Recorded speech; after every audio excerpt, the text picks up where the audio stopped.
اعوذ باللہ السمیع العلیم من الشیطان الرجیم بسم اللہ الرحمن الرحیم۔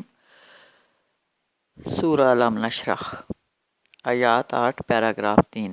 پہلا پیراگراف شاندار ماضی سے شاندار مستقبل پر استدلال۔ دوسرا پیراگراف ابتدا میں مخالفت ہوگی پھر قبول عام حاصل ہوگا۔ تیسرا پیراگراف تعلق باللہ اور رغبت اللہ کے لیے دعوت و تبلیغ کے ساتھ ساتھ لذت امیز عبادت کی مشقت بھی ضروری ہے۔ مرکزی مضمون: محمد صلی اللہ علیہ وسلم کو شاندار مستقبل، ناموری اور غلبہ اسلام کی بشارت، دعوت و تبلیغ کے ساتھ ساتھ تعلق باللہ اور عبادت کی مشقت کی ہدایات۔ زمانہ نزول: سورۃ علم نشرح سورۃ الضحیٰ کے بعد قیام مکہ کے پہلے دور تا 3 نبوی میں آپ صلی اللہ علیہ وسلم پر نازل ہوئی، جب اسلام کی دعوت خفیہ طور پر دی جا رہی تھی اور جب مختصر وقفہ تعطل فترۃ الوحیہ کے بعد دوبارہ نزول کا سلسلہ شروع ہو گیا تھا۔ انقطاع وحی کا یہ دورانیہ 15-20 دن کا تھا۔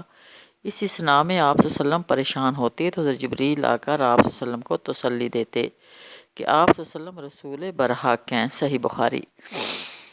خصوصیات: سورہ علم نشرح بھی سورہ الضحیٰ کی طرح مایوس کن حالات میں ہمت اور حوصلہ فراہم کرتی ہے۔ سورہ علم نشرح کا کتابی ربط: نمبر 1، پچھلی الضحیٰ کی صورت سے پہلی طرح مانگ ہے، الفاظ مختلف ہیں لیکن مضمون ایک ہی ہیں۔ سورہ الضحیٰ میں وَلَلْآخِرَةُ خَيْرٌ لَكَ مِنَ الْأُولَىٰ کے الفاظ سے مشکل اور صبر آزما حالات میں روشن مستقبل کی بشارت تھی۔ یہاں اسی مضمون کے لیے فَإِنَّ مَعَ الْعُسْرِ يُسْرًا کے الفاظ استعمال کیے گئے ہیں۔ نمبر 2، سورہ الضحیٰ کی ابتدائی 5 آیات گویا سورہ علم نشرح کے لیے بھی تمہید کی حیثیت رکھتی ہے۔ دونوں صورتوں میں ماضی سے استدلال ہے اور روشن تابناک مستقبل کی نوید ہے۔ دونوں صورتوں کے آخر میں ہدایات بھی دی گئی ہیں۔ سورہ علم نشرح کا نظم جلی: سورہ علم نشرح 3 پیراگرافوں پر مشتمل ہے۔ آیات 1 تا 4۔ پہلے پیراگراف میں ماضی سے شاندار مستقبل پر استدلال ہے۔ پچھلی صورتوں کی طرح یہاں بھی رسول کریم صلی اللہ علیہ وسلم کے ماضی سے استدلال کرتے ہوئے شاندار مستقبل کی بشارت دی گئی ہے۔ علم نشرح لک صدرک، اے نبی صلی اللہ علیہ وسلم کیا ہم نے آپ کا سینہ آپ کے لیے کھول نہیں دیا؟ ووضعنا عنک وزرک، اور کیا تم پر سے وہ بھاری بوجھ اتار نہیں دیا؟ الذی ینقض ظہرک، جو آپ کی کمر توڑے ڈال رہا تھا۔ ورفعنا لک ذکرک، اور کیا تمہاری خاطر تمہارے ذکر کا آوازہ بلند نہیں کر دیا؟ آپ صلی اللہ علیہ وسلم کی دل جمی کے لیے آپ صلی اللہ علیہ وسلم کو سچی ناموری کی بشارت دی گئی۔ جب اللہ تعالیٰ نے ماضی میں آپ صلی اللہ علیہ وسلم پر اس قدران آیات کی ہیں تو آپ صلی اللہ علیہ وسلم مستقبل کے بارے میں بھی کامل تسلی رکھیے۔ مخالفتوں اور اذیت رسانیوں کے بعد ایک روشن اور درخشاں مستقبل پوری آب و تاب کے ساتھ آپ کا منتظر ہے۔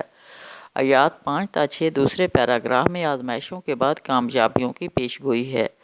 رسول کریم صلی اللہ علیہ وسلم کو تسلی دی گئی ہے کہ ابتدا میں آپ صلی اللہ علیہ وسلم کو دعوت توحید کی مخالفت کا سامنا کرنا پڑے گا، لیکن بہت جلد اسے قبول عام حاصل ہو جائے گا۔ فَإِنَّ مَعَ الْعُسْرِ يُسْرًا، پس حقیقت یہ ہے کہ تنگی کے ساتھ فراخی بھی ہے۔ اِنَّ مَعَ الْعُسْرِ يُسْرًا، بے شک تنگی کے ساتھ فراخی بھی ہے۔ عسر کے بالکل ساتھ جڑی ہوئی چیز یسر ہے۔ یہ بات 2 بار تکرار اور تاکید کے ساتھ بیان کی گئی ہے۔ ہر طرح کی دل جمے رکھیے، اس مضمون میں غلبہ اسلام کی بشارت بھی پوشیدہ ہے۔ آیات 7 تا 8۔ تیسرے اور آخری پیراگراف میں دعوت و تبلیغ اور تعلق باللہ کی ہدایات ہیں۔ یہ بات واضح کی گئی ہے کہ دعوت و تبلیغ کے ساتھ ساتھ تعلق باللہ اور رغبت اللہ کے لیے لذت امیز عبادات کی مشقت لازمی اور ضروری ہے۔ فَإِذَا فَرَغْتَ فَانْصَبْ، لہٰذا جب تم فارغ ہو جاؤ تو عبادت کی مشقت میں لگ جاؤ، کمر بستہ ہو جاؤ۔ وَإِلَىٰ رَبِّكَ فَارْغَب، اور اپنے رب کی طرف راغب رہو اور اپنے رب سے لو لگاؤ۔ رسول اکرم صلی اللہ علیہ وسلم کو ہدایت فرمائے گی کہ عبادت ہی سے ابتدائی دور کی ان سختیوں کا مقابلہ کرنے کی طاقت پیدا ہوگی۔ جب اپنے مشاغل دعوت و تبلیغ آپ صلی اللہ علیہ وسلم فارغ ہوں تو عبادت کی مشقت اور ریاضت میں لگ جائیں اور ہر چیز سے بے نیاز ہو کر صرف اپنے رب سے لو لگائیں۔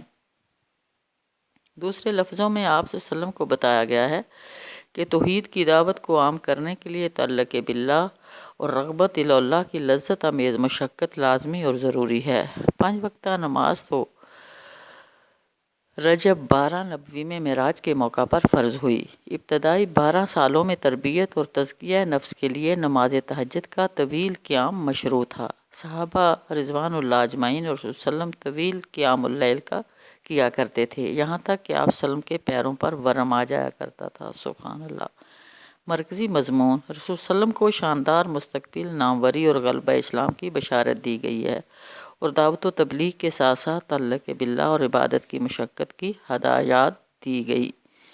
آخر دعوانا الحمد للہ رب العالمین وما علینا الا البلاغ۔